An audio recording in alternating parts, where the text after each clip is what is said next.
उनको बहुत तकलीफ होती है और वो पैसा नहीं भर सकते, फिर वो काट देते हैं। काटने के बाद वो कभी कभी खुदकुशी करने की भी कोशिश करता है हमारा फार्मर।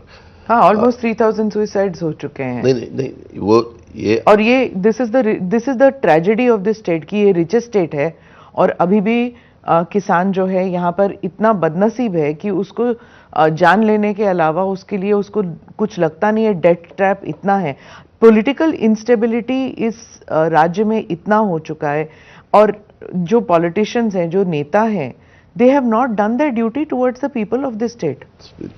स्मिता जी, आपको पता नहीं, आप तो जरूर सवाल पूछने का आपको अधिकार है, लेकिन हम भी 30-30 साल पॉलिटिक्स में काम कर रहे हैं। आज तक 3 दफा फार्मर्स को उन्होंने लोन जो उठाया था उसकी माफी दी। एक दफा सभी देश में दी थी, तब मनमोहन सिंह जी प्राइम मिनिस्टर थे, पी चिदम्बरम फाइनेंस मिनिस्टर थे, पवार साहब एग्रीकल्चर मिनिस्टर थे, तब दी थी 71,000 करोड़ की, आपको याद होगा। सेकंड टाइम देवेंद्र फडणवीस जब चीफ मिनिस्टर बने तब उन्होंने क्रॉप लोन के जो भी हमारे फार्मर्स थे उनको ये माफ़ी दी, फार्मर्स को उनके लोन उन्होंने सब माफ़ किए।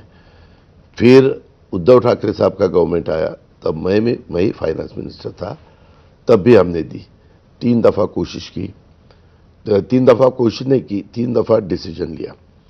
हमने फार्मर्स को 0% रेट ऑफ इंटरेस्ट, कितना 0%, ऐसे हम फार्मर्स को क्रॉप लोन देते हैं।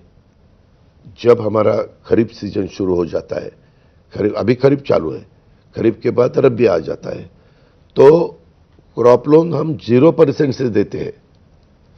उसका लोन का जो इंटरेस्ट रहता है तो 50% जिम्मेवारी सेंट्रल गवर्नमेंट लेता है, 50% जिम्मेवारी गवर्नमेंट ऑफ महाराष्ट्र लेता है।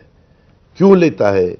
कि उसको तकलीफ ना हो, उसके पास कोई क्रॉप लेने का, उसके मन में जो भी क्रॉप लेना है उसके लिए उसको कुछ ना कुछ फंड्स होने चाहिए ना। खाली वो लोन लेने के बाद 1 साल के अंदर उन्होंने रिपेमेंट करना चाहिए। ये अभी यही सोचकर हमने बिजली की माफी वो लाया और उसको एक मदद कैसे हो सकती है फार्मर्स को, ये कोशिश की। और एक्सपोर्ट बैन जो है प्याज के ऊपर, नहीं, उसके बारे में भी हमारी चर्चा हुई।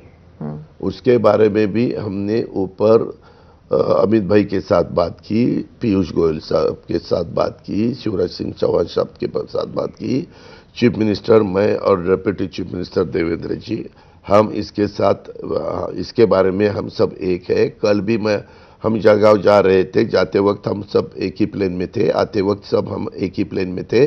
तब जाते आते वक्त प्याज के बारे में भी हमने चर्चा की कि जैसे मिल्क पाउडर इंपोर्ट करना बंद करने का, कि एक्सपोर्ट ज़्यादा होगा तो हमारे यहाँ के जो डेयरी फार्मर्स है उनको रेट अच्छा मिल सकता है।